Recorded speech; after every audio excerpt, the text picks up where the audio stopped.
Ciao a tutti, eccoci con il secondo incontro delle pillole di storia, politica e verità. Ci siamo lasciati nell'ultimo video con l'analisi del fenomeno della nascita dei fasci di combattimento nel marzo del 1919 e abbiamo chiuso con un interrogativo interessante, cioè se quelle premesse così rivoluzionarie, così originali, audaci proprio per certi aspetti, siano state in qualche modo poi rispettate dal fascismo che prende il potere nell'ottobre del 22 e che si fa poi regime. È una domanda a cui non è facile rispondere e per questo cercheremo di analizzare il fenomeno sotto vari punti di vista, cercando di dare il taglio più possibilmente oggettivo e onesto intellettualmente. E possiamo partire sicuramente dall'analisi delle posizioni reducistiche del neofascismo post seconda guerra mondiale e soprattutto dalle posizioni dei tanti esponenti del regime che in qualche modo poi hanno dato una loro visione e per molti di questi esponenti in realtà il fascismo si è sempre mosso lungo una linea retta, cioè non c'è una cesura tra un fascismo delle origini rivoluzionario, socialisteggiante, eccetera, e il fascismo che prende il potere e che lentamente diventa regime, fino all'epilogo tragico della Repubblica Sociale. Mussolini stesso, durante proprio i giorni di Salò, usò un'espressione nelle sue memorie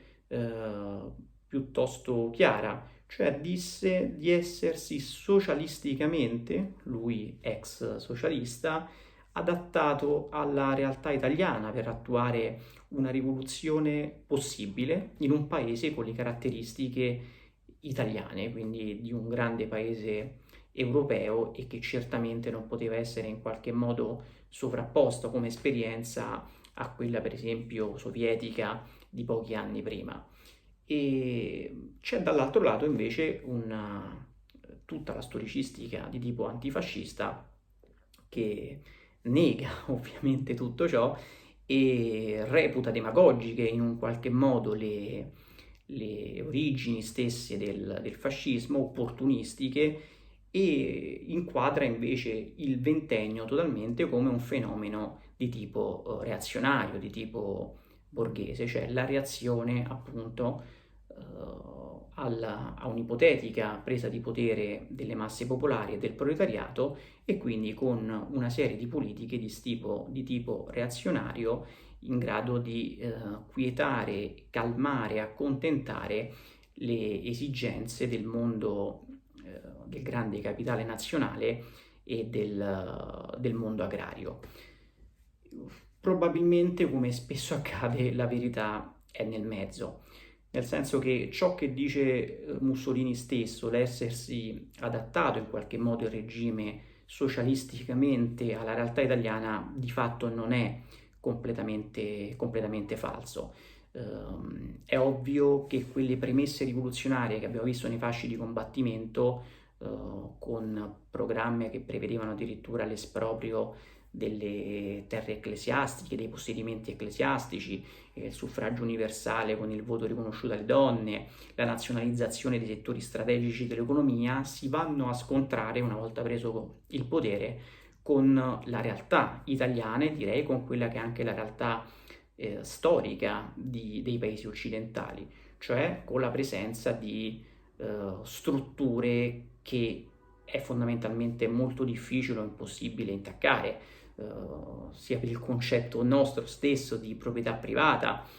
sia per lo stato più avanzato del capitalismo di questi paesi rispetto a una realtà per esempio agricola e arretrata come era appunto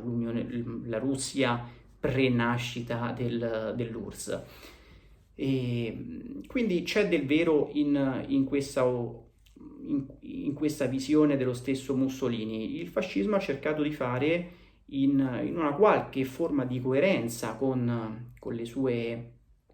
suo volersi sempre ritenere un movimento di tipo rivoluzionario e non conservatore, non reazionario, sono tanti gli esempi che potremmo fare da questo punto di vista, ha sempre cercato quindi di muoversi in questo senso.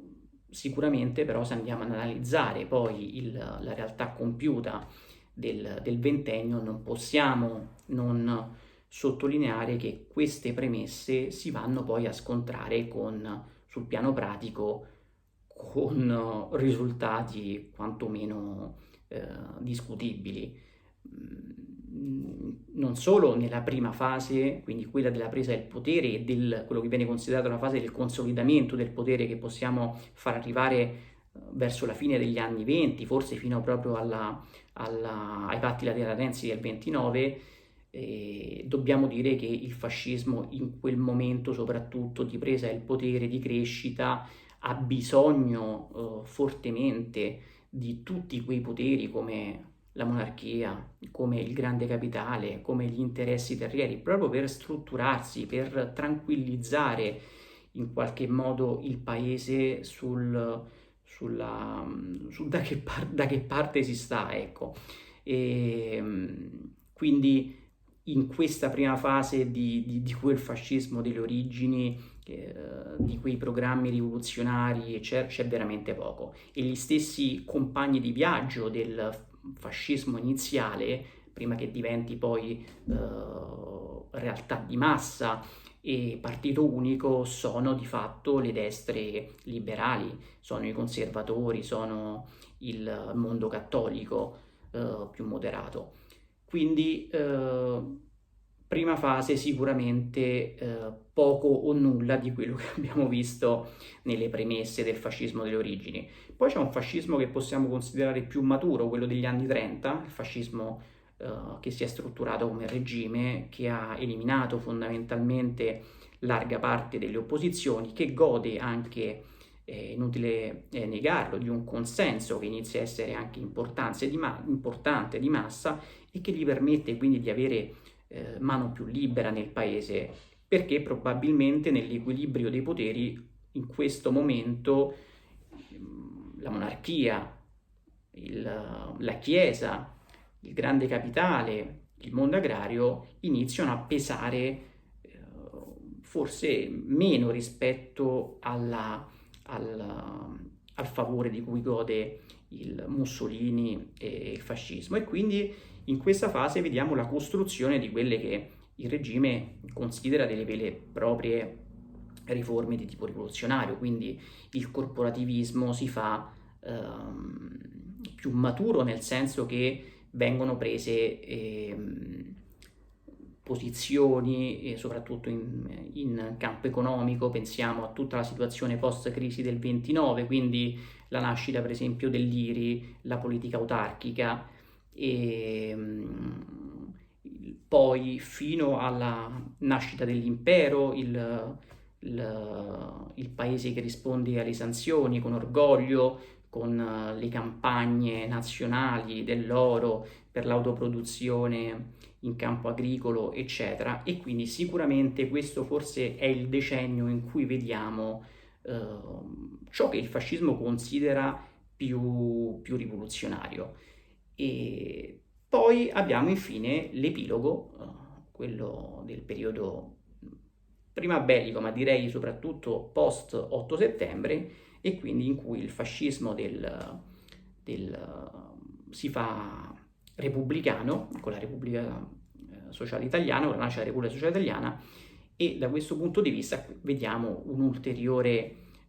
cambiamento. Certe posizioni si fanno ancora più radicali, viene gettato il famoso seme della socializzazione, cioè la riforma da questo punto di vista più audace, più rivoluzionaria che il fascismo dalla sua nascita in poi abbia mai messo in campo, quindi con la socializzazione, la partecipazione effettiva dei lavoratori alla gestione delle imprese, vista tra l'altro con occhio in modo molto poco accondiscendente dall'alleato tedesco, ma che Mussolini vuole a tutti i costi portare a termine, fino addirittura proprio a lasciarlo quasi come un testamento spirituale per il futuro,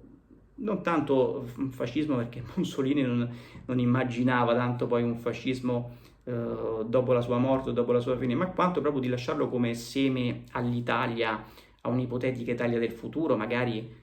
a un'Italia socialista, che lui in qualche modo immaginava o auspicava. Quindi, riassumendo, dove potrebbe stare la verità in questo caso? La verità è che il fascismo è sicuramente un fenomeno molto complesso, come abbiamo avuto già modo di dire, come è stato sottolineato sul piano storico, e che non è facile quindi dare giudizi. Il fascismo quindi non è stato sicuramente solo, almeno, il cane da guardia della borghesia, del capitale, degli interessi agrari, e così come non è stato un regime rivoluzionario in grado di sovvertire ogni tipo di potere e di istituzione precedente. È stato probabilmente quello che poi il fascismo, quello che forse rappresenta la natura poi più reale del fascismo e che forse voleva effettivamente essere, ossia una terza via, una terza strada tra socialismo e capitalismo,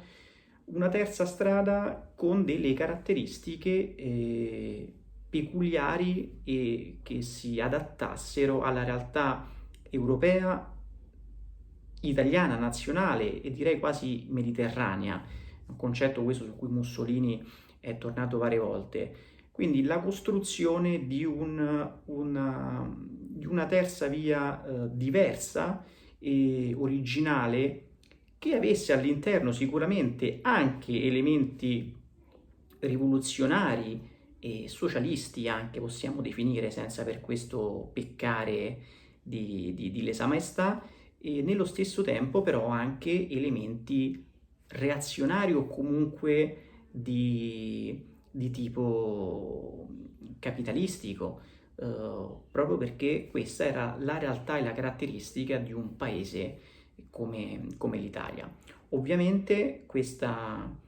nostra conclusione non interviene minimamente su quelle che sono le critiche sugli errori o gli orrori e gli orrori del fascismo, su cui potremo tornare poi in un'altra pillola, ma ci siamo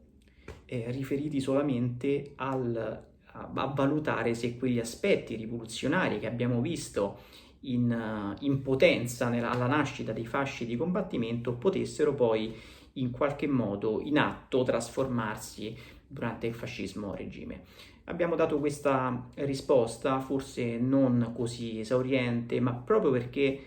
l'abbiamo voluta dare così proprio perché è così la storia, cioè non esistono verità assolute, preconfezionate e le sfaccettature sono davvero tante. Il tempo non ci permette di analizzare molto di più, ma basterebbe poi fare esempi sui tanti esponenti più rivoluzionari, per esempio del fascismo movimento, che sono stati messi poi in disparte o hanno avuto ruoli secondari nel fascismo che diventa regime per avvalorare ulteriormente poi la nostra tesi. Su questo penso soltanto a esponenti come Berto Ricci o come Niccolò Giani. Berto Ricci ha avuto un ruolo fondamentale, ha diretto l'Universale, ha avuto un ruolo, mi si dirà, di primo piano, sì è vero, così come Gianni nella scuola di mistica fascista, ma sicuramente il fascismo che diventa regime ha creato più starace che non ha prodotto più starace intorno a Mussolini che non esponenti di quel tipo rivoluzionario. Vi lascio ricordando anche un libro molto interessante su cui si può approfondire molto il tema, che è di un socialista, Enrico Landolfi, e che mi ha sempre molto colpito, Ciao Rossa Salò, il crepuscolo libertario e socializzatore del Mussolini ultimo, in cui si fa un po' un'analisi su quello che abbiamo visto, cioè su come il fascismo delle origini e quello della fine della Repubblica Sociale in qualche modo abbiano molti elementi in comune e di come ci sia un distacco piuttosto evidente poi rispetto alle realizzazioni del ventennio inteso come regime. Quindi è veramente un libro che apre fa luce su tanti aspetti. E l'ultima cosa che non ho fatto nel video precedente, vi invito tutti, se vi è piaciuto il video, se vi piace continuare a sentire, a confrontarci con queste pillole di storia e di politica, a mettere un mi piace al video e soprattutto a iscriversi al canale così da essere aggiornati ogni volta che arriva un nuovo aggiornamento. Grazie a tutti.